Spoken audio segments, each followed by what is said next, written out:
regardless of their political affiliations, on that specific issue. And that is as important as taking on a role or, going out and voting. So it's up to us, I guess, how we get involved in politics. But I say that politics is done to us. So we have to choose how we get involved and engaged in those processes. Wow. I love something that you said, and it has got me thinking as well. If I like something and I want that change to happen, I have to get involved. Yes. And if I am not involved, somebody will make a decision on my behalf, and that might be favorable or not or unfavorable. Yeah. Or somebody it's my else choice. could be sat on that table and you're not, and their decisions, their choices, their information, their experience is what's filtered through to policy level. So it's important for us to be engaged at different levels. Wow, thank you very much. I believe after today, you're going to make that right decision. We all love change. I always say this to people. I'm a change maker. I just love to see change. I just love to change people's lives, to change people's, environment. But what am I really doing about it?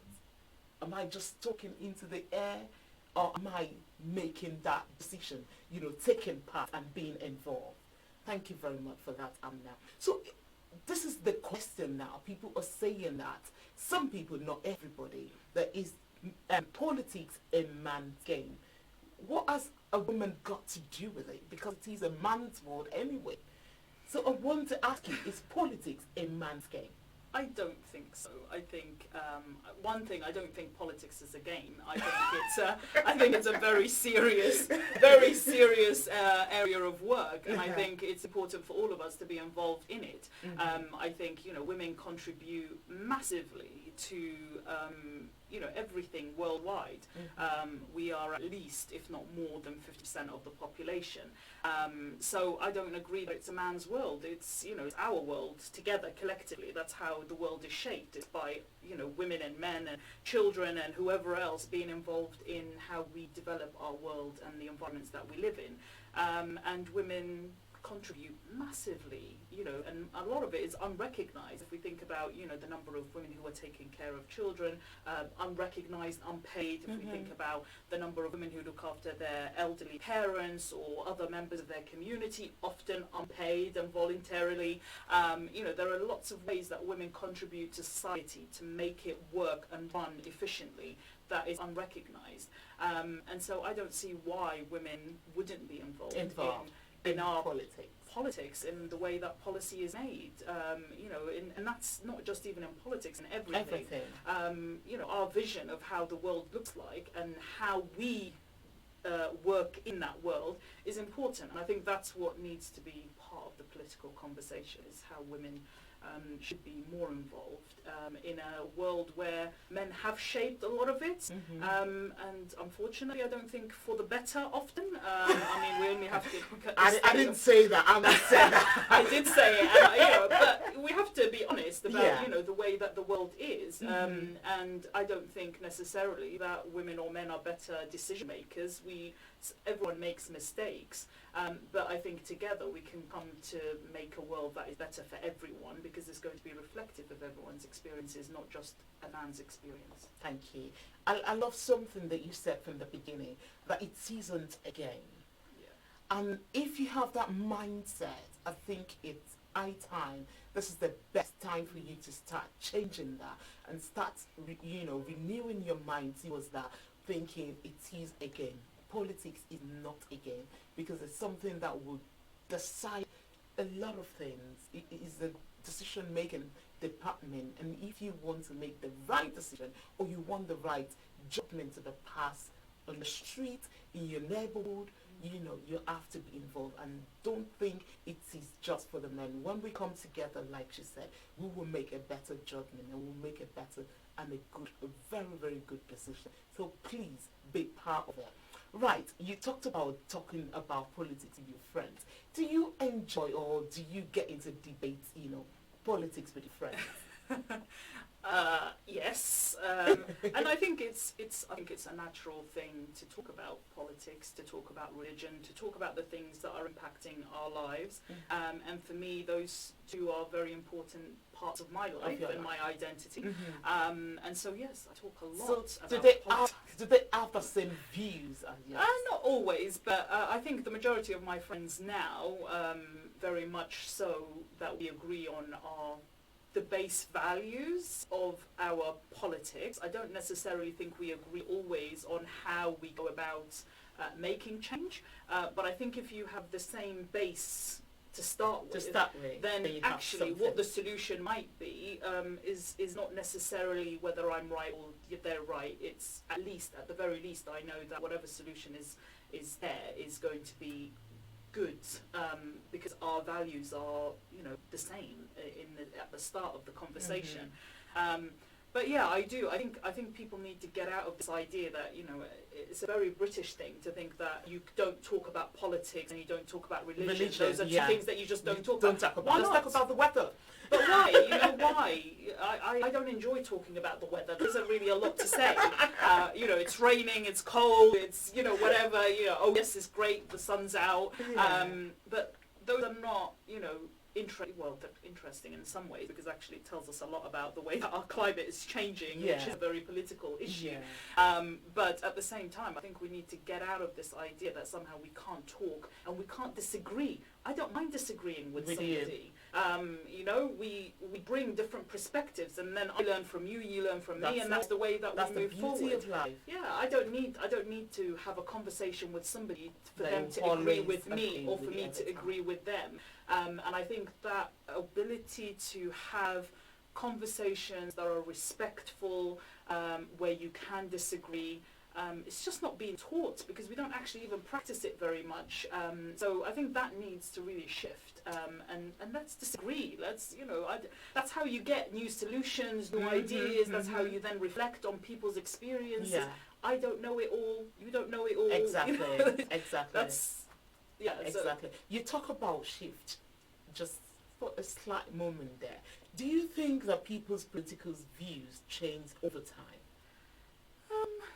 Yeah, well, I think some probably do. I think you can see shifts, but I think mostly in kind of voting patterns, rather than people necessarily who maybe, supported one political party then suddenly decide to support someone completely different. I think the shifts are often, in people who maybe haven't voted before, and then they see a new party or whatever, or a particular issue that they're passionate about, and then they decide to, go that way. But environment changes, and I feel kind of sad actually that the environment that we're currently in is breeding a lot of hatred, and it's not a positive space to be in, and women in particular being targeted with hate, women in politics, particularly MPs, being really we're going to get to that, because I have a question regarding something that you've just mentioned there. But have your views changed over time, ever since you've been in politics? Not really. I think they've strengthened. I think, it's about development of your own perspective, and this is why I say the importance of having other people who might not necessarily agree with you, but have the same values as you, because, and I've spent a lot of time in my teenage years having really deep conversations with my close friends then, and disagreeing, but that is about challenging each other, and that's how you then frame a solid opinion about your politics and what's important to you, and how then you go and show that politics when you become involved, or even in whichever way that is. So yeah, I think it's I think it's really important for us to kind of be able to be really solid in what our political views are on issues, and that doesn't mean you have to have a political opinion about everything. Because that's, there's lots of things I don't really know very much about and probably won't hold a strong opinion about, but there are things that I think are important, and it just strengthened my politics rather than changed it. Thank you very much. And this is why I'm going to ask this my next question.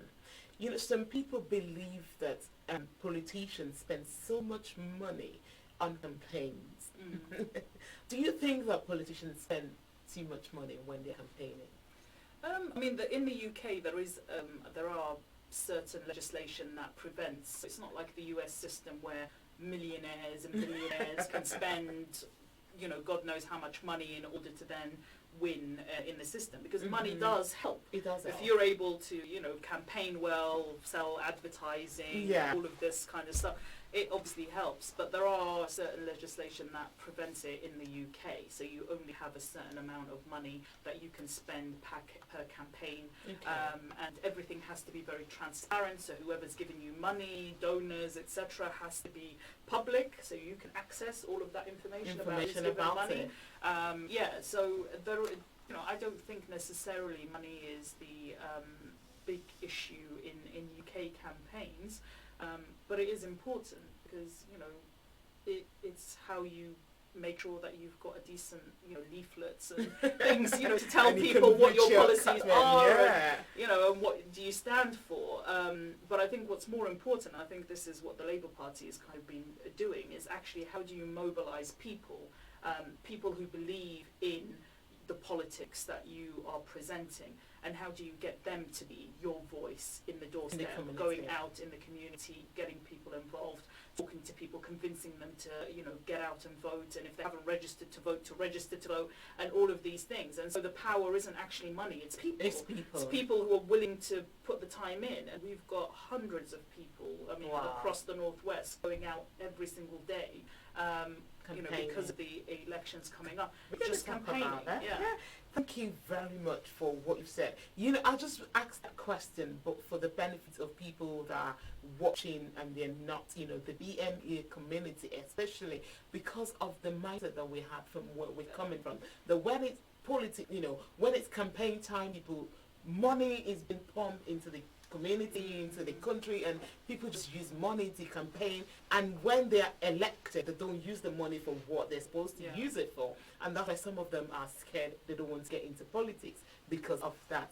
Again, you've heard it from Hamna. Please, I'm not campaigning, I've not been paid to do this, but I just love to, when there is anything that is like a stigma, that's what we fight for on Beautiful Mind. That's the stigma that a woman cannot be in politics. And we just want to say, yes, you can do it. If Amna can do it, you can do it. Right, when you were talking before, Amna, you talked about having two things that are very, very dear to your heart. You being a Muslim and your politics. So as a Muslim woman, do you think that religion and politics can go together? Again, I'm asking this question because of the benefit of some of my Christian sisters that are watching as well, that they hold on to their religion so dear to their heart, and they're thinking the two cannot go.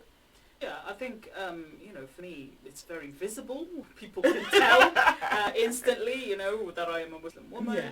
And that has its challenges because there are certain perceptions about, Islam and Muslim women particularly in any public facing environment. But to me, I've not had any kind of contradictions. I make sure that, there are certain things that I won't do, and I'm very solid on those things. And political life is quite male dominated in many senses, and the culture is not necessarily fit into the way that I would feel comfortable. So there are certain things that I'm very sure that I would say, no, I'm sorry, I can't do that, or I can't meet here, or whatever. And I think if you're strong with your faith, then you can, make that stand, and people will respect it. I think the only thing that I would challenge is that I don't allow my religious beliefs to impact my politics in a sense of certain judgments that we might make around people or whatever. I think everyone has a space in politics, and I don't allow kind of my religious take on things to dominate. So there are things that I hold very dearly to my heart, but just because I believe in that doesn't mean I have to push that onto it or impose it onto anyone else. That is what I would do in my situation for myself. I don't impose it on anyone else. And that's, I think you have to be very clear about that distinction when you're going into politics. politics around what you're okay with and what you're not okay with. So I don't see the conflict. You don't see any conflict? I don't, because I've always believed that my faith is something quite personal to me. It's not about imposing it on anyone else. And so, yeah, I don't have that particular issue. But I know that obviously for some women that is a particular problem. But I still, I would still say get involved in whatever way. Like I said, it's not just about getting involved in politics. Isn't about taking on a public position. There are so many things that you can do within a political party, or, like I mentioned, with issues that you feel are particularly strongly about. So, don't be put off. We're talking about politics, we're talking a kind of a generic space of, lots of things that you can do, and achieve. Like like this radio show, this is, a way to, tackle discrimination in a way that, you do brilliantly, and that is a political act in itself. It's not, it's not taking on becoming an MP or whatever, but the impact is huge. So I think this is what we need to start thinking about when we're talking about politics. Thank you very much.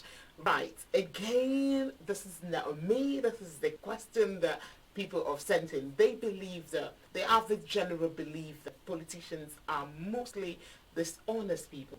But from what you've said now, I could tell you're not one of them, but I shouldn't talk for you because you're right here. So why do you think people have that kind of view?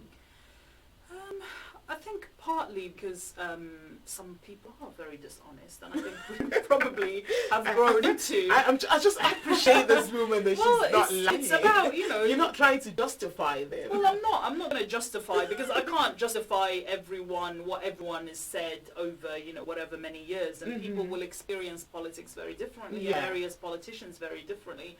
And I come from, I lived in a country where we were living under a dictatorship, and that is the ultimate kind of, somebody who's stealing and lying and, taking away all your opportunities and resources. Yeah. So I totally get where people's perceptions about politics comes from. What I would say is that we're definitely not all like that. And, actually, sometimes I think there's a lot of misinformation that people, receive about what people have said or done, and not really understood what decisions are being made and so on. So, and this is why it's important to get involved, because I always make sure that when I'm having a conversation with somebody that is coming to me for any support, I'm always honest about what I can and can't do.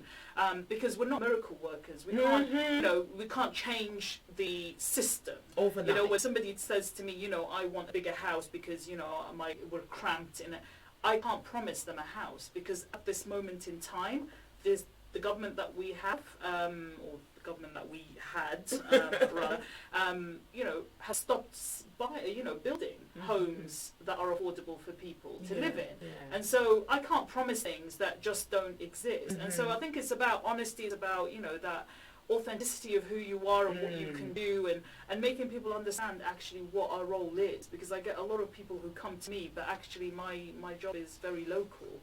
I can't deal with national issues. I can't deal with people's immigration issues, for instance. That's a job of an MP. And even then, what we do is we try and stand up for people. We can't change laws, we can't change systems, but what we can do is we can listen and we can try and help you get to the right place. So I think just talk to your local councillors, talk to your MP. All of these people are accessible. Email them, ask to meet them, and have a conversation face to face. Don't depend on, what's written on Facebook or what newspaper is written about or whatever, because that's not necessarily always the whole picture. Well, sometimes it's just a little bit of the truth, but not actually the whole truth to understand what a situation is. But just have that communication. We're human at the end of the day. Nobody, we're human. You're human. We learn. We make mistakes. It's just have that conversation. Thank you. So, as a woman in politics, we talked about people having these views of politicians being dishonest. What are you doing to redeem that image? I I don't think necessarily I'm doing anything that I wouldn't do anyway. Okay. I'm not trying to, change people's perception of politics, I guess. All I can do is be myself. I make sure that I attend events that people, invite me to. I make sure that I'm present, that I respond, that if somebody asks to meet me, I will make time to meet them. We will speak honestly about issues. I will tell them what I can't do, and offer support where, sometimes, some issues that come to me are not necessarily, a specific thing. It might be just a product of lots of things that has happened to somebody in their life. So it's how do you support that person? It's about connecting things in my community, making it all work together so that, this person doesn't feel isolated and that person feels isolated. So it's about seeing connections and building relationships between people. But I'm not doing that in the sense of I'm trying to change perceptions of, people's ideas about what a politician is. It's just how I would do things. Relate because to people. That's how I've always worked in the community. And I think, politics is community activism, really. The things that I do in my community are what I practice as a politician. Yeah, as a politician in this particular job. Thank you very much. We ask all these questions so that you can know that you can do it. And you listening and watching us right now are part of that change. If you want any change to happen, if you think this honestly has taken over the whole world, are you honest yourself? This is the question we're asking. Sometimes we think we can change everybody, but no, that change needs to start from you and I. When we're honest ourselves, when we say our 4 is 4, our 5 is 5, and what we can do, we tell people when we are transparent, I believe the world will change gradually. So you can be part of that change. Thank you very much. Right. Now, this is the thing that brought about this topic for today. Some people believe the woman should not aspire for a politician post. Why do you think that is? I think, unfortunately, too much of our world is being controlled by men for a long time. And I get this because I had this when I first decided to stand, from some people in my own community who said, you know what, don't do it because it's not good for you as a woman. And I was like, well, why is it good for a man? Why not good for a woman? Why the difference? And I said, well, this is my decision, this is my choice. But I think there does seem to be this perception that, and I think it's hard for people to see change, when they start seeing women in political positions, women in positions of power. That sometimes is quite difficult for some people who are not used to that space being filled by women. But unfortunately, we're here to stay. and this like I said, at the beginning, I was talking about representation. And I think, you have to create a world that is reflective of everyone that lives in it. And that can't happen if it's just the same men controlling, everything. It's just not. It's not. It'll be boring. Well, exactly. Apart from the fact that the fact, I'll give you a really... Women bring colours to things. Well, yes, but we women are bring different. That to life. Think about the things that we would change. For instance, we have a luxury tax on sanitary products. Why? Having your period every month is not a luxury. It's not a luxury item. It's something that every woman will go through for a long period of her life. So why is that taxed? Why did some man decide that this should be a taxed item? But shavers are not taxed. For men. Why? Shaving your facial hair is not taxed yet. Something biological that God, made us in this way is taxed. This is the difference that I'm talking about. If that was a woman making that decision, that would have been not even considered in the first place. No. So, our experiences are different. Yeah.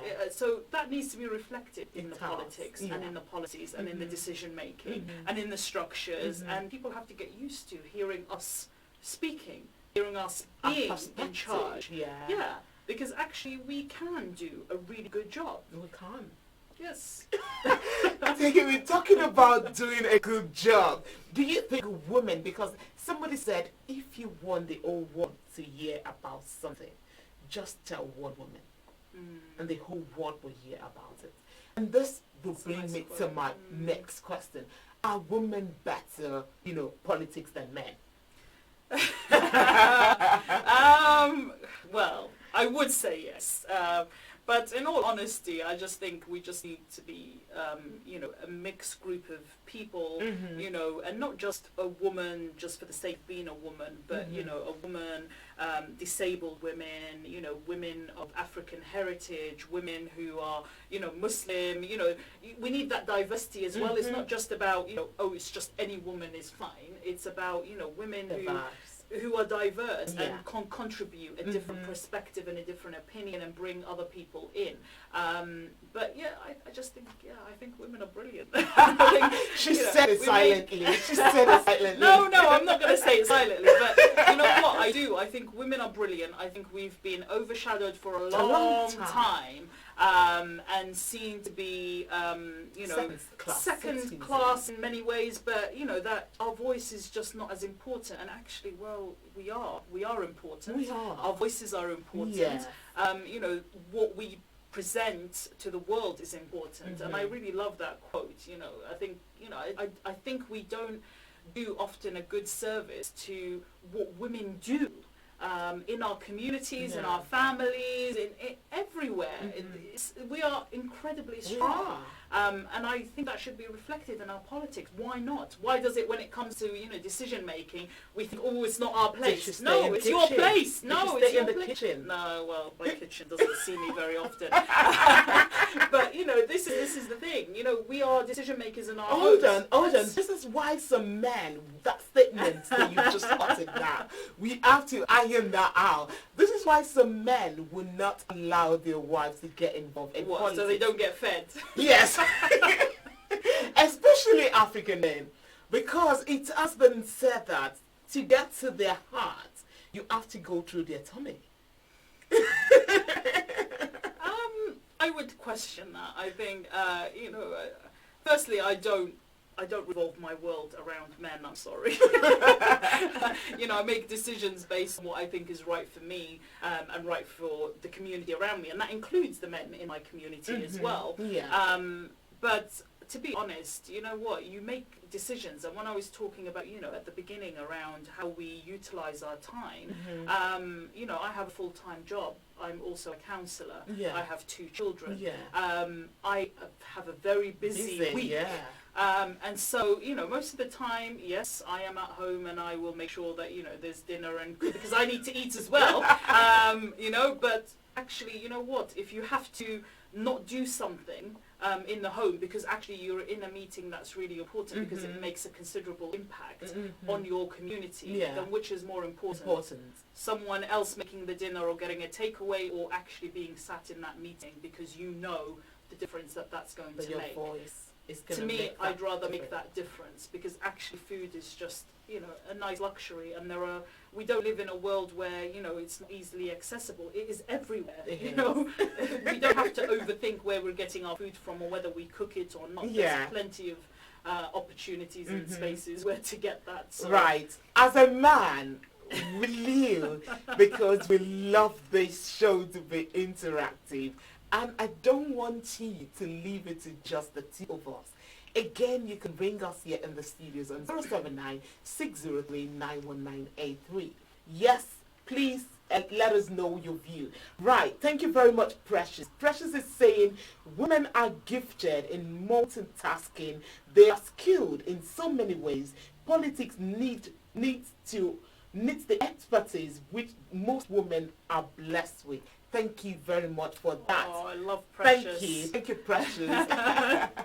Right, I want to hear your views. What do you think as a man? Will you rather allow and support your wife to go into politics, knowing fully well that most of the time you have to do the cooking yourself or you get takeaway? What will you do? But those meetings your wife will be attending are life-changing ones. Which one will you choose? I want to hear your views on this today. And you might get a gift. Yes, my book, Be beautiful renewal of your mind. Yes, give us a call in the studios. I want to hear your views. Right, talking about women in politics. You know, I've been on the social media but because of what I do as well, I'm mostly on the social media, and I see the way they attack politicians. Do you think the women are built to stand such criticism and, you know, to struggle like men? Yes. You know, the bullying. I think, that's the right word. Thank you. I think women are incredibly resilient. I think women are incredibly strong and powerful. Mm-hmm. I think if we think about, you know, even one woman we know in our life and what she's had to go through in her life, just in her own personal life, right? Mm-hmm. The amount of issues that she's had to be resilient with, very serious issues that impact her life directly, then we wouldn't even ask this question, because we know the answer is yes. They are. And I think, you know, and this is the thing about, you know, us not really taking seriously women's strength, because actually what we do is often quite confined to our homes, our, you know, communities, you know, as carers, as, you know, voluntary positions, etc. Not always, but, you know, quite often. And then we kind of miss actually how resilient and strong our women are. So yeah, I think, you know, I think the problem is that why is it that women are targeted more as politicians? And I think that's where the problem is that we are in a system where when often men, unfortunately, see women in positions of power, it threatens them, and so they attack. And that's why you find that a lot of the MPs that are targeting women MPs. And a lot of it is not only just sexist, it's also racist. So you find that, you know, for instance, Diane Abbott, who's you know, very senior Labour MP, and she's been in politics. She was the first black woman to stand in 1981 or something around that time. And she gets nearly half of all of the abuse that women MPs get, and a lot of it is sexist and racist. And this is why I'm talking about, you know, that hatred that seems to have developed in our government, in our system, in the way that, you know, our politics is framed. And we need to change that. And the only way you change that is by making sure that more women, more black women, are in politics, are more visible, that they are out there, and that they're well supported. You know, and that we act as a protective measure around those women who are putting themselves forward, because it is hard. It's hard to put yourself up out there. And out there, and so we need to be making sure that we are protecting those women. Exactly. So I think, you know, it's our role to protect those women, not to question whether they're resilient or strong enough. Because I have no, you know, doubt in my mind that women are incredibly strong and resilient, because we've had to be for a long time, and the system doesn't work in our favour very often. And so, you know, our resilience is even stronger in order to cope with these issues. Thank you very much. Right. Precious said a man can equally fix the meal for the family. Yes. And we've got a man saying, yeah, we can help. It is not a man natural's job. Why? Feeding yourself is everyone's job. It's not just a man's job, a woman's job or a man's job. You know, there is never a thing where it's, you know, traditional or not. You know, eating is a survival thing. You know, we all need food. We all need to eat. And if you didn't have women around you, you would still find a way to cook and eat and feed yourself. So I just don't believe that it's kind of, you know, a thing that women do naturally. It's not. I know women who can't cook to save their life, and men who are brilliant cooks. You know, this isn't a natural thing. It's, you know, maybe it's an African thing. Well, I don't think it's just an African thing, because I know it's a big part of, you know, my community and you know, in our culture and so on. And even though in a religious context, actually, you know, the way that we share jobs, it's about sharing. It's not about one particular person doing more than the other or whatever. It's about how do we balance that out. And balance is a big thing in Islam. I'm sure there's a similar kind of connotations in Christianity. You know, and that is important. You know, creating that balance in the world, and that includes between you know, men and women. Yes, we are equal partners and we should support each other. That is what the Bible said as well. So if you have a power to do this, Amna, what is that one thing that you can change in the government's policy that you will reverse? What is it and why? I wish I had the power to change something in the government, because I'm a councillor, so that's a very local thing. So what I can do is what I can do in Manchester, but Manchester is also very much impacted by what the national government is. There isn't, necessarily too much I can do about changing big policies at a very local level. But in terms of one thing I would change, I would provide much more money and support to community organisations, and particularly specialist women's organisations that help and support women and children who are impacted by domestic abuse. I think it is the biggest issue that we have, and it's a worldwide issue. Violence against women and girls is a worldwide issue. It is. It is one of the biggest issues in this country. 2 women every week are killed in this country because of domestic abuse. Every single week are killed. You're talking about 500,000, if not more, children who are living in violent homes. That is huge, and I think we need to be putting the money in to make sure that we are offering services and support for women to be able to leave abusive relationships and for children to be safe. So for me, that would be the biggest priority, is how do you build a system that protects and supports women and children in those instances, and making the communities stronger and better educated around what impact this has on people's lives, to change the way that it's happening, because unfortunately it's become too common. We've seen a real big increase in the number of women who are calling the police because of domestic abuse related violence. So that, to me, is something very close to my close heart. to your art. I was going to say that. Know and understand. It's so close to your art. It's something that I've worked on. It's something that I've worked on for a long time, and I think we need to take it much more seriously. I think it's an epidemic in this country and worldwide. And as a country that is incredibly wealthy, it's one of the top 5 or whatever richest countries in the world.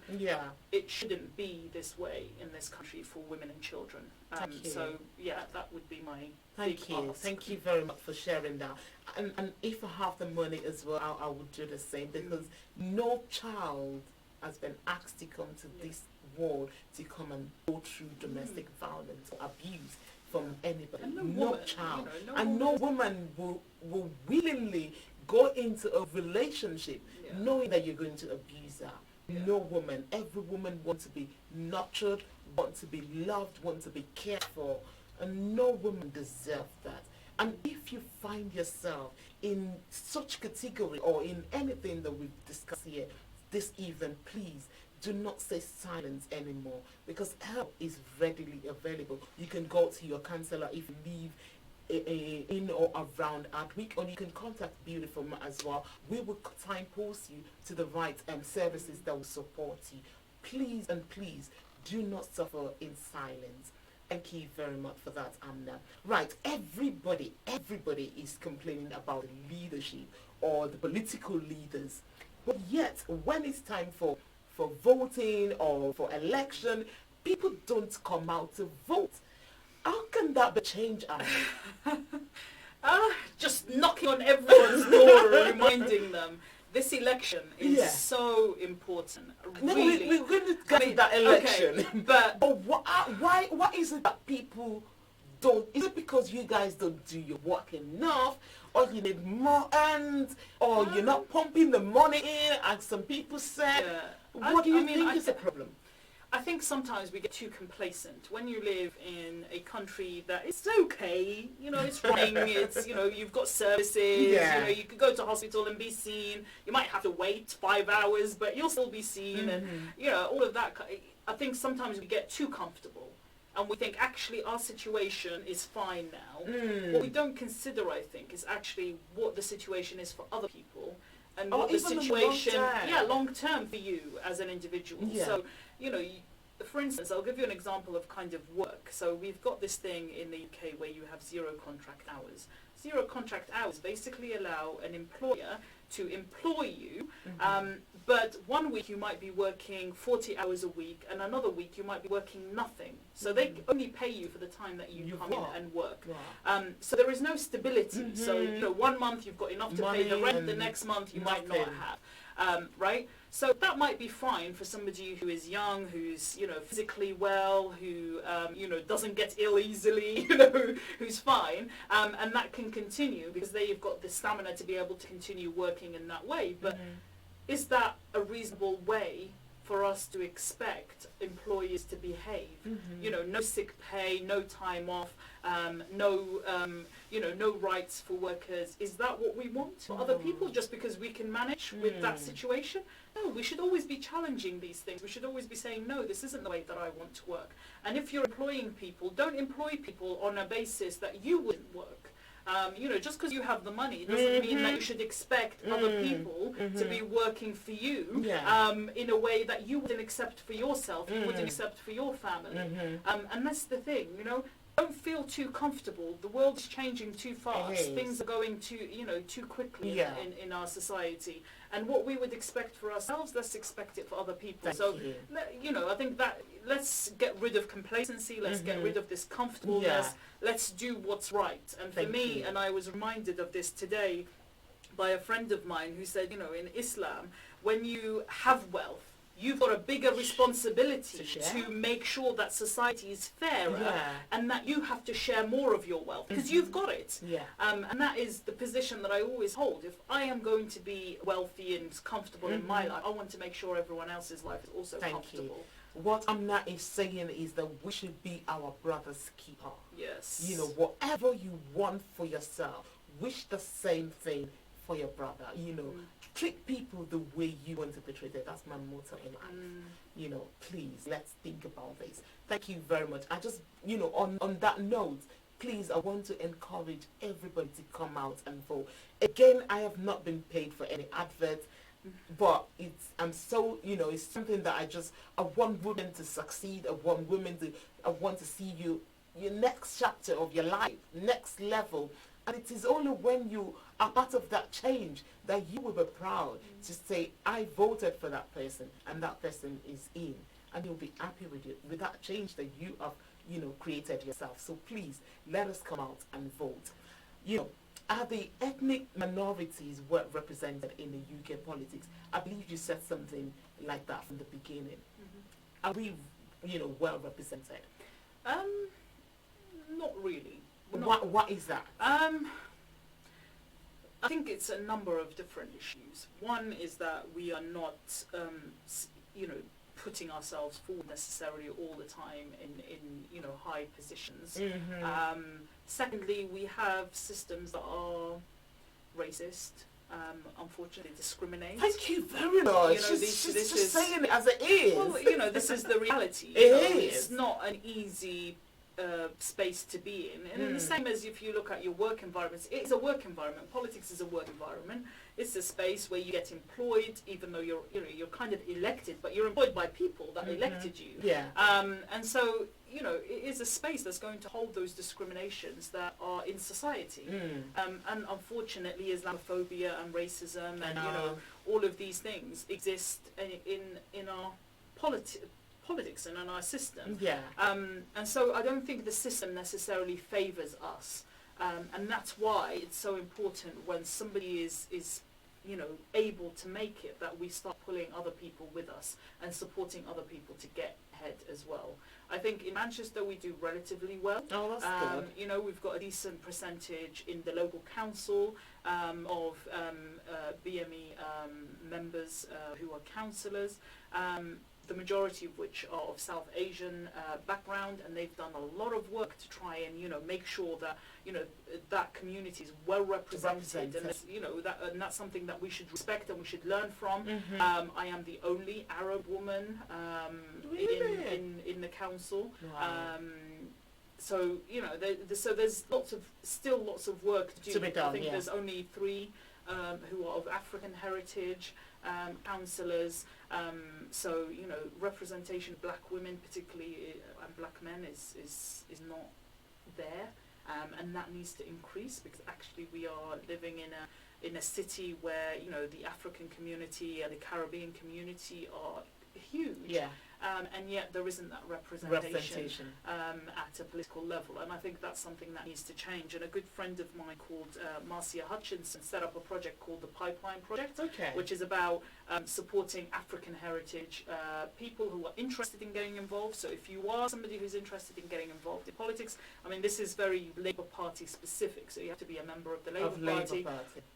But if you are and you're interested in politics, she kind of guides people through the process of understanding the system, understanding the party, understanding how you become a candidate, all of these things, and the importance of campaigning and, you know, having a voice. Because nobody becomes a councillor if they haven't done the legwork, if they haven't been out and talking to people and campaigning, and, you know, it's work. It's a lot of work, and a lot of it is your voluntary time, your free time. You don't get paid for all of that. But if you are thinking about, you know, the long term, then these are things that need to be put into place, and she helps people understand what it is that they need in place. That's but yeah, we definitely need a lot more. I need the meter. Yes, I'll put you in touch. She can talk through the project, and maybe, you know, do a session about it through the radio station at some point. That would be great. Wow, you've heard it from Anna. We are not well represented, and we need to change that. I need to be part of that change. I'm not just talking to you guys, I'm also talking to myself as well.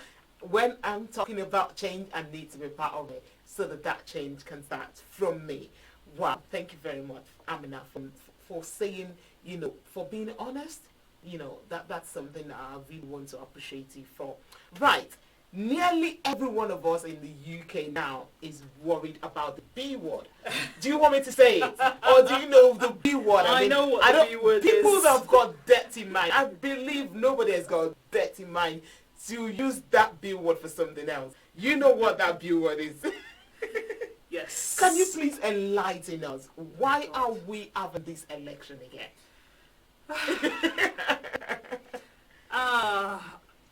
We are in a situation where, unfortunately, it's hard to even start, because it's so complicated and so many things have happened. Everybody's confused. I don't blame you. I think politicians are confused as well, and the MPs, I think, are confused. I think that's partly why the election's actually taken place, just to try and get less confusion around how we move forward. But it's unfortunate that we're even in a position where, you know, we had a referendum around Brexit and the dreaded B word. I know. And, you know, we came out of that referendum with, you know, a slight majority of people wanting to leave. But really, it's quite 50-50 in terms of the numbers that were voted. And so it's become this really big, hot issue where nobody seems to know where they're going with it. And what you know, referendums are really difficult, because actually what the referendum asks is a yes or no question. So, you know, whether you wanted Brexit or you didn't want Brexit, I mean, if you didn't want Brexit, it's quite easy. You just say no, you just say no. It. But, you know, if you did want Brexit, but actually you want it with certain, limits, you want it in a certain way, there are different levels of then how do you commit to a Brexit that works for everyone, works for the country. I think the problem that we have is that actually Brexit, nobody understood the role that we have in Europe. It was tainted with lots of weird issues around immigration from countries outside of Europe, this fear of, Turkey, an influx of Muslims coming into the country, because immigration is used as a tool, as a weapon to try and scare people of the situation that we're in, which has absolutely nothing to do with migrants or refugees. What it has to do is with rich people within a political class that have created a situation where, poor people are being blamed for the decisions and choices of rich people. And that is the case that we're on. And Brexit is that, that game that is being played. We said it, that it was a game to some people. I think, politics in itself is not a game. I think the people like, for instance, the dreaded Farage, I think they think it's a game that they can come in and out of, and that's because they are very rich and that they're able to use the, whatever power that they might have to influence things politically, and that shouldn't happen. That's what we're fighting against within the Labour Party. That's what we fight against. Wow. Your power and your money should not be able to influence things that will impact everyday people's lives, because they are the majority. You are a very tiny minority, tiny minority, and that's something that we need to fight against. But, this election is meant to bring clarity. Whether you voted, for Brexit, I would obviously encourage you to vote Labour. What Labour is proposing is, very specific, and I think is probably the fairest. Whereas you have, the Tories saying, no, we're going to Brexit, and the Liberal Democrats saying, no, we're going to remain, what the Labour Party is saying, actually, you know what, we are going to come up with a deal with the EU. We're going to put those deals on another referendum and say to you, do you want this deal or that deal, or do you just want to Brexit completely or remain completely? And that comes back to people. Now that we know, we have a bit more knowledge, we can see the complexity of the issue, we can see, complex. Exactly, and we can, now we have a deal, let's take that deal to the people. Rather than kind of, giving people a simple choice, and that was fine, and then suddenly now that, the bigger decisions are being made that are going to impact our lives, we're not being given a decision again. That's just, how you vote decides that in some ways, whereas actually the Labour Party is trying to bring the country together a little bit on this issue. It's not about taking Brexit or Remain side. Thank you. All right. My producer is saying we're not campaigning for Labour. No, we're not campaigning. And we're not allowed. Right. Thank you very much for that clarification, though. Well, that was, I believe you were able to get a bit from what she said. I understood it now better from you explaining. Thank you very much. Right, because of all this mess that is going round, that is happening, people are thinking, some people are thinking, politicians are not a good role model. How true is that?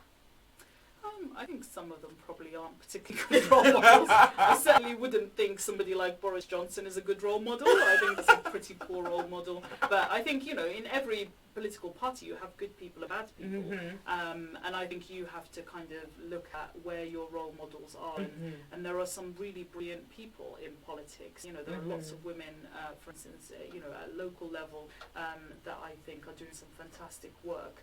And that's who we should aspire to. It's not about finding the people with the faults. It's about finding the people that you can look up to and you can listen to and that you trust and you understand, and and I think that's what's important. And they exist everywhere. This isn't just about one political party. It's there's good people in every party, and people who are really genuinely go into politics because they want to make a difference. And their worldview might be different to mine and yours, but their significant thing about going into this politics is to change things, and that should be respected if their politics is also right. It's not right. Their values are right. That's what I mean. Thank you very much. Talking about role model, I just want to give this short illustration. There is a man, or there was a man, had two sons, and these two sons, one become a doctor, and the other one become a drug addict, a drunkard. And these two children were called and were interviewed. Why did you become a doctor? They asked the first son. He said, I chose to be a doctor because of my daddy.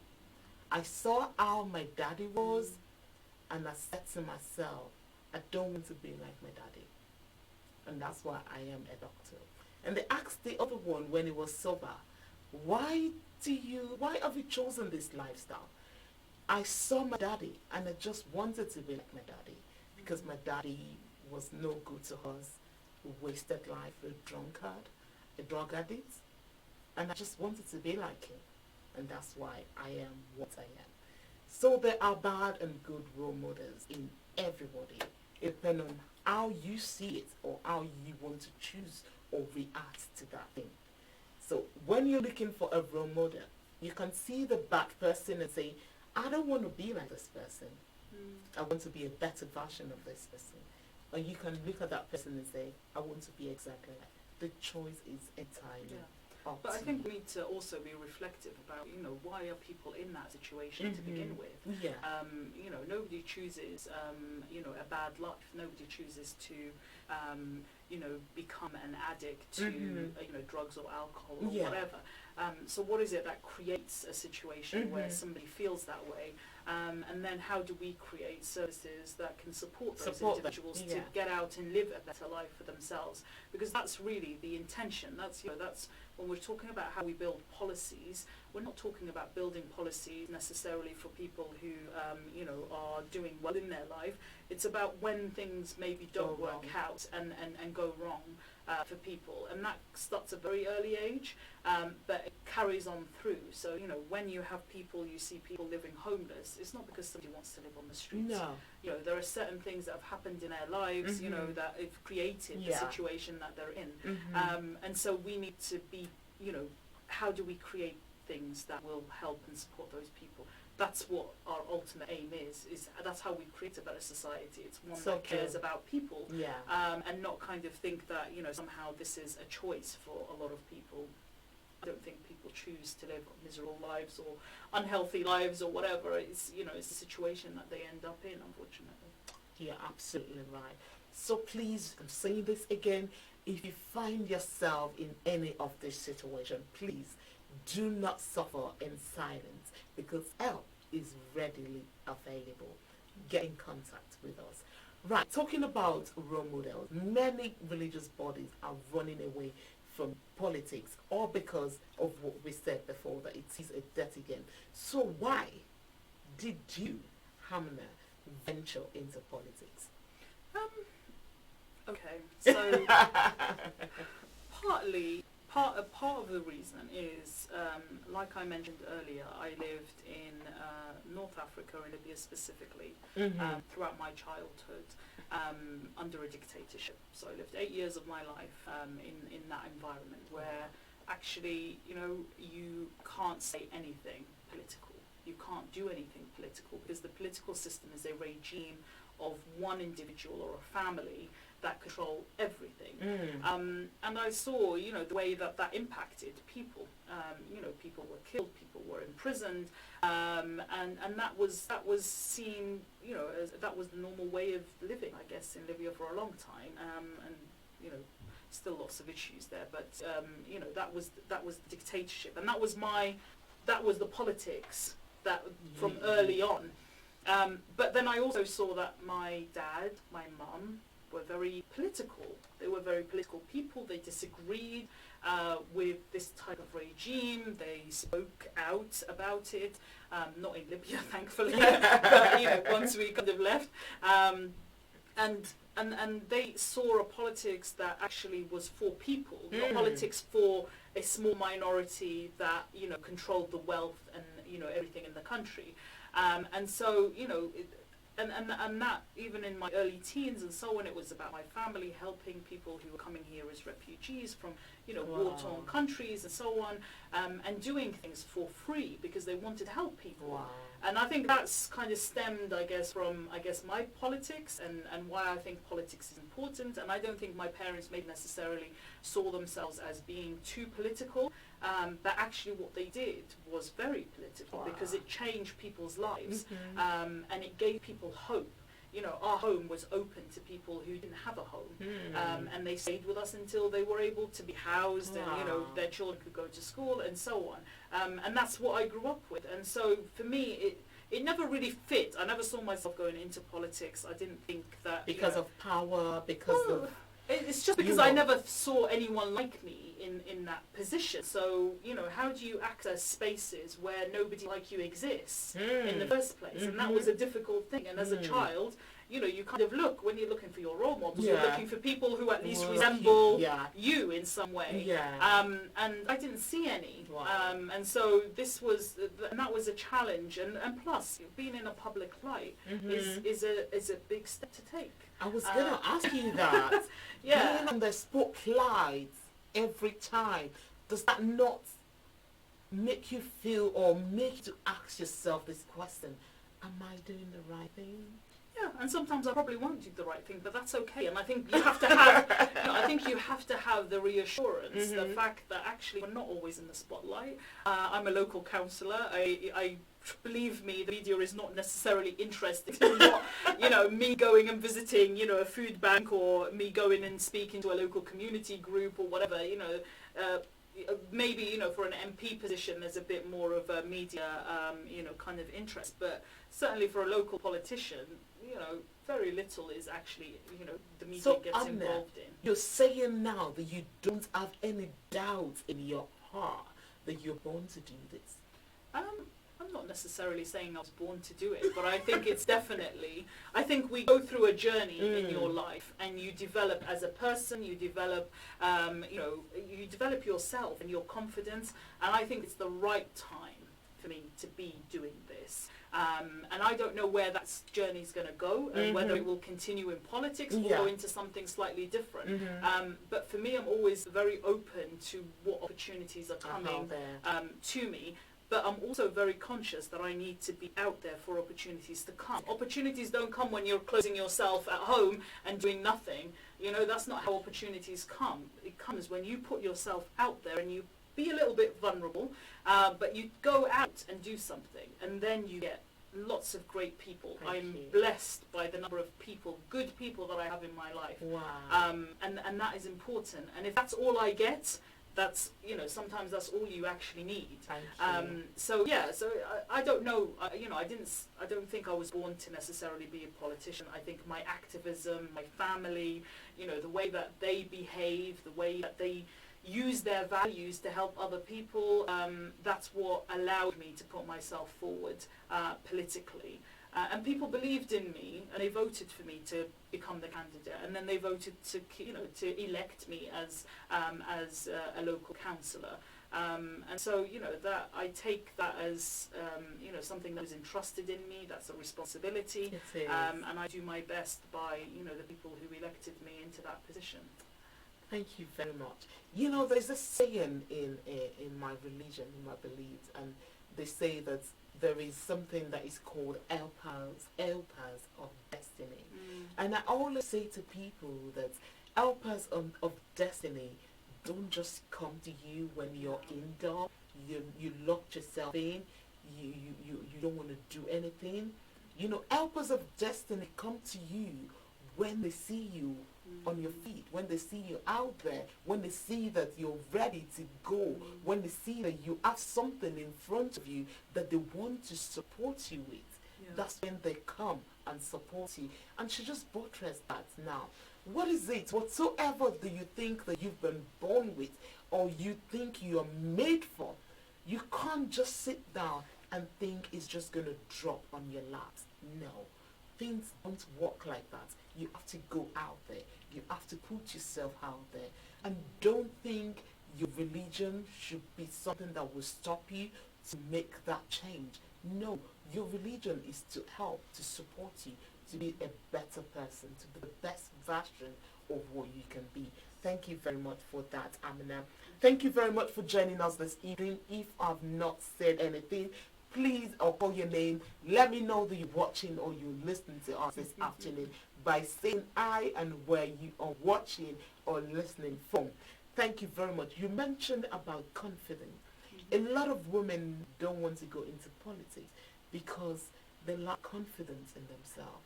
They think people will laugh at me. They think about the color. You're talking about role models and you're thinking, I want a role model that look like me. They can't see anyone in the politician, as a politician that is like them.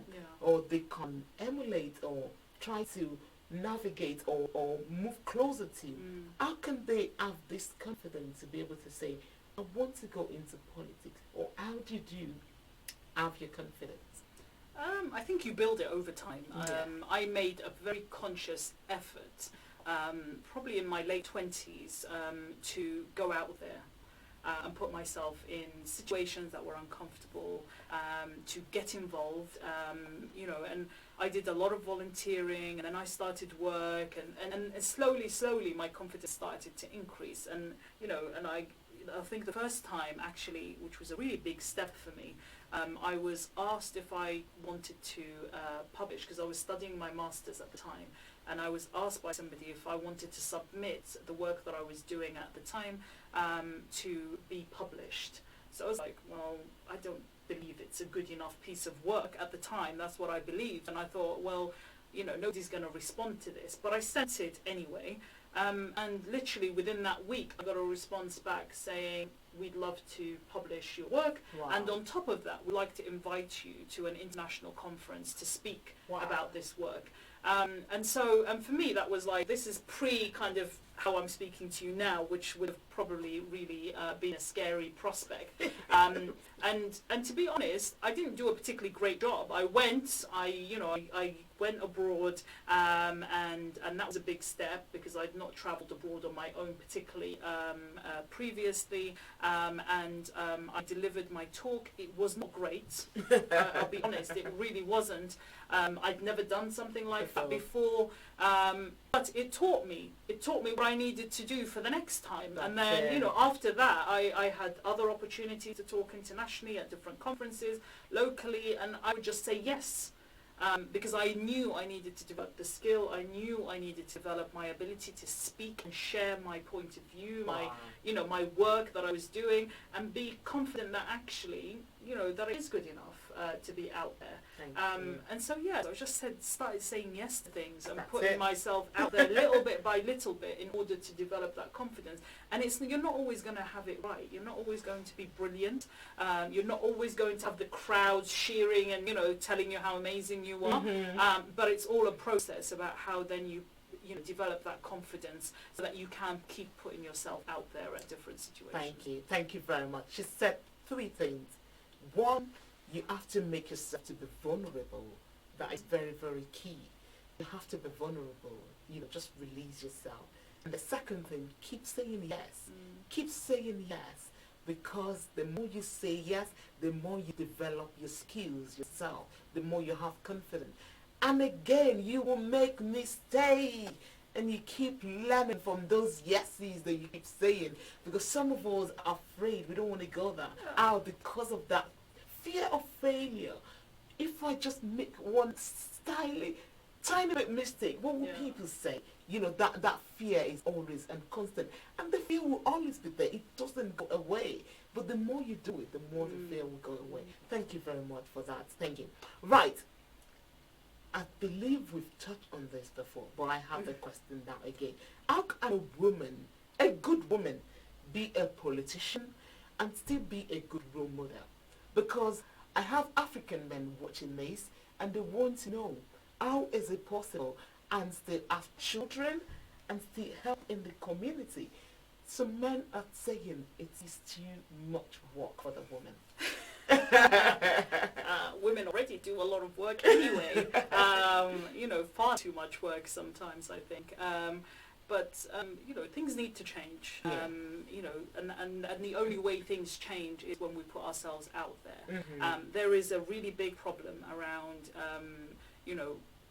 women being able to pursue careers in politics and have a family. And by family, I don't mean just be married, but or have a relationship, but also children. Yeah. And that needs to change. I don't see why you can't have, why can men have, a political career and have children and have a nice home and all these types of things. The only way you can change this is by having women going into it and changing the way the politics works so that it makes sure that women are able to have families and or choose not to have families, whatever their decision is. But that choice should be open and be possible. And that's, the only way you can change that is by more women going into politics and making that change. Simple things like, being able to have a creche, for instance, or, for women, with babies to be able to have a nursing room or whatever. These things are there's simple things that can be done when women are actually in these spaces. But choice is really important, and it should be a woman's choice. It's not about, you know, and we talked about this balance. You know, in any relationship, it should be a balance about, you know, what you want to do and what you're destined to do as well. You know, if you're passionate about going into politics, you should definitely go into politics. You know, you shouldn't be considering what somebody else thinks about politics. If you think it's the right space for you, then you should go for it. And I think that's what's most important. Thank you very much. Thank you very much, Precious. Precious said, you are a great speaker. Oh. She loves you. I can tell she loves you. I love Precious as well. Thank you very much. I hope you've helped us to share this video. Please, please, please help us to share this video, because we're creating that awareness for women to know that they can do it. It is the time to rise. Right, talking about the election that is in December, isn't it? 12th of December. 12th of December. And I believe that everybody should vote. Yes, everyone should vote regardless of whatever the election is. You know, when there's election, please go out and vote. And there are numerous elections that go on every single year.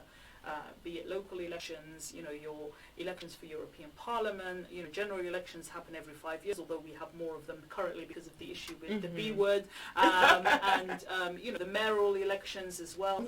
So we've got lots of elections that actually happen every single year, but not necessarily people are very familiar with. But this is where I'm going. Teenagers believe the politicians don't communicate well to them. They don't communicate in a way that they understand. I'm talking to you all politicians out there. You know, but the way the celebrities communicate to them, they understand them and they gravitate towards the celebrities. So what are you doing, or what are the politicians doing, you know, to make sure that the teenagers, you know, get involved in politics and vote as well? Well, I mean, you have to be 18 to vote in this country, which is sad, because I'd like to see actually the voting age being dropped down to 16, because, you know, children are impacted as much as anyone else by you know, policies. But I mean, on a personal level, I tend to go to a lot of schools and talk and deliver workshops and listen to what children and young people have to say. And I think that's important. It's actually making that time to go and listen. I think the reason why a lot of politicians probably don't spend a lot of time listening to teenagers is because they can't vote. And what a lot of people will go to is spend their time with, you know, individuals who can vote and more likely to vote. And I find that really strange, because actually these are all future people who are going to be voting in the future. This is a new generation. But I guess because my work's always been with children and young people, I find that quite an easy space to go into and be able to spend some time and listen and, you know, allow them to, you know, have a bit of power around how do they communicate with politicians. And also I think we need to change the way that we communicate with young people. I mean, I don't think I'm probably the best at it. There are much younger politicians, particularly at a local level, you know, who do videos, who say, you know, spend a lot of time on social media and, you know, have a lot of young people kind of gravitate towards them. And this is about, you know, it's good for young people to see other young people who are in politics or in positions of power. You know, and there's, you know, I think our youngest is 19. You know, that is, why not? You know, get involved. You know, within the Labour Party specifically, you can join at the age of 14, so you can develop the skills and, you know, and have a lot of support in terms of how you get into politics. So yeah, I think it is an issue, and I think we need to change actually how then we communicate with a younger generation, rather than always the expectation for them to communicate with us. Why should they have to try and figure out how we work as a system and not us kind of doing, you know, doing it the other way around? So there is a lot of work that needs to be done, but I always try and do my best to make time for young people, and not just to talk to them, but to actually engage, you know, have them tell me what's important and what they want to work with, and so on. So thank you very much. I'm on your side. Yes. Our voice have been heard this evening. Right, you do pray. I see you as a woman that pray. And I pray as well as a Christian. I believe Christians, or some Christians and Muslims, believe that prayer can do everything.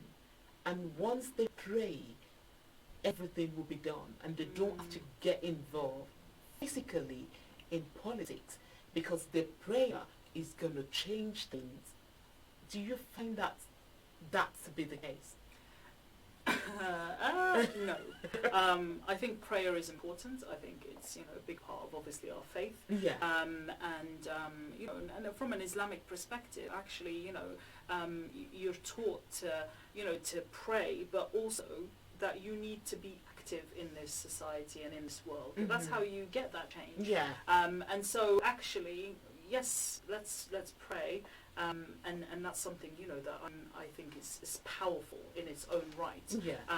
But you know, the Prophet, peace be upon him. You know, there's a quote, and I'm not going to quote it directly because I don't remember the full quote. But you know, it's about, you know, that we need to live our lives as if it's going to end tomorrow, but we need to live our lives as if it's going to never end. Mhm. And that means that we need to be acting and doing things that is going to make a difference and make a change for people. It's not just about us sitting and praying and hoping that everything will be fine or change because, you know, we've made that prayer. But I do really believe in the power of, you know, prayer for our own, for ourselves and for our communities and our families. It's a really big thing in Islam, but I do think you still need to get out there and be active. Thank you. You know, I just want to quote this: prayer without work is a failure. And I believe that's exactly what Precious, you know, quoted here. She said, faith without action. We need to take the action. We want that change. Yes, we pray and we go out there and do the work as well. Thank you very much. Right. You mentioned about women being victimized and being bullied. And we all saw what happened, you know, to Theresa May. She was bullied, victimized and out of the office, you know, by fellow politicians. Have you experienced such thing in the office? I believe you've only been there a few months, but have you ever experienced, you know, any victimization or any bullying from anybody at all? Probably you went on campaigning or something, get over here.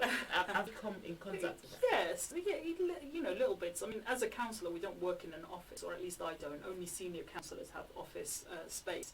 You know, I don't really work in that way. But of course, you know, I've been out campaigning in different parts of the country where, you know, people are very aggressive, very hostile. You know, Islamophobia is a big issue. You know, I know, you know, black women who I've been campaigning with who've been called racist slurs. That is a real reality of, unfortunately, some of our society today. But, you know, that doesn't stop me. I always think, you know, that person, I just make it into a funny story. You know, I've been in situations where I've been with my kids and somebody's called me a terrorist or whatever, and you know, I'm generally quite polite back. I just say thank you very much and move on with my day and wish them a good day or whatever. So, you know, But does that not hurt you as a person? Do you know what? I always say that actually, yes, obviously it hurts, and particularly when it's kind of something that you experience all the time. Yeah. Fortunately, I don't experience it as much as some of other women that I know. Mhm. But I always say that actually the random person that comes and calls me a name on the street is the least of my problems, right? I'm going to see that person once, you know, and they'll say whatever they needed to say, and they'll go away, and they'll never impact my life in any way in that sense. What does have a big impact, though, is how that racism or Islamophobia or whatever impacts our systems. Yeah. And that's where I have a big issue, because actually then that becomes a big problem for me in my life and then other people's lives. Because if it impacts our systems, it impacts my ability to find a job, it impacts my income, it impacts my political representation, it impacts, you know, the way that my children are going to be treated in schools, etc. So that's where I draw the line, is actually how do we make systemic change? And we also need to do it with the cultural change, because you need to change these people that think it's okay to be racist or Islamophobic or whatever. Yeah. But they're not necessarily my biggest problem. I think my biggest problem, and that's maybe, you know, I guess even thinking about it now is, you know, being in a position where I can make a little bit of change in that department makes a huge difference. And that's what I want to change. I want to change systems. I'm not interested in kind of, well, I am a little bit interested in making sure that these people don't exist and able to freely say what they want, but I want to be changing the system that we have. Thank you. I believe people that do all this kind of a thing, they need education. Yeah. That's one thing I believe, and that's why we always say this on Beautiful Mind. If you're being you're being victimized or bullied or condemned or judged or anything at all that is making you uncomfortable in your own skin, please, or even stigmatized, anything at all, please contact us. Do not suffer in silence, please, because help is readily available. We go through a lot of issues as a woman. I've said a lot of things today, and women go through a lot of things, and don't let that add to your problem. If you're feeling it, just speak out and share it with somebody, and help is readily available, more than you think it is. Contact us here on 079 603 91983, and we will signpost you to the right department, right service that will support you, to make you feel comfortable. You are not supposed to be, or you are not, it's not right for anybody to be experiencing that, whether at work or at home or on the streets. So please contact us, and you can contact your counselor as well. You have access to them. Right, we've come to the end of today's show. I just felt like we should carry on because I just love this woman a lot. I just love her spirit. I love her passion. I love everything about her. Yeah. So I just want to stay with her and continue to chat with her. But no, we can't, because we want you viewers to go and do your meal, to have your meal, to have nice time with your family. So we will be closing shortly. But before we go, I wanted to advise our viewers and listeners, advise those, not everybody, but those that believe that women have no business in getting into politics or getting involved with politics because their place is in the kitchen. I have a policy in a way that I work nowadays, and I think that's because I've developed a level of confidence where I try not to allow other people's negative perceptions of what I can and can't do to impact me. And that's, and I want to say this to women particularly, if this is your right path and this is something that you're passionate about and want to do, please do it. Because if it's destined for you, it will happen. And that's what I believe, in Islamically, everything that I have in my life is because it was destined to me by God. And that's the most important thing to me. So please go out and do it. And, yes, you will have, parts of your community who might not appreciate it or like it, but the only way you create change is when we step out and change things ourselves. You don't create that change if you're just doing the same things all the time, over and over again. And you have lots of powerful women in your community. I have met so many, take leadership from them, become one of those leaders, and make that change, because there are some really powerful women in the African Christian community. So please, join. I think, you gain strength from being with other fabulous, fantastic women. Exactly. So please, get your strength from that. If you think that, this is the right thing for you to do, but you're not getting the support, come to women who will offer you that support. And, like I said, if anyone wants any information about how they can get more involved in politics, get in touch. I'm always, trying to run things and supporting other people who run things and making connections. So do get in touch. There's lots of things happening in your community all the time. The number of invitations I have, you love to party, and but not just party, but also with education and with changing things slowly. And that's what we want to do, is change things, and we need to change the mentality of that women can't do politics. Yes, we can, and we do it well. So let's keep that frame of mind as we leave. Thank you. Thank you very much, Hamina, for coming this afternoon. I do really appreciate you. Right, we've come to the end of today's show. What can I say? She has said everything. You you are valid in this country, and your voice needs to be heard. And you are as important as Amina here. So please go out there. If you think you have that leading, you have that spirit, you have that yearning, you want to make that impact, you want to make that change, go out there and be that change that you want to see in your community. Thank you very much for joining us this afternoon. Yes, Selling Point, my movie is still out. If you want me to come and screen it in your event, at your event or your church, just get in contact with me on 079 603 91983.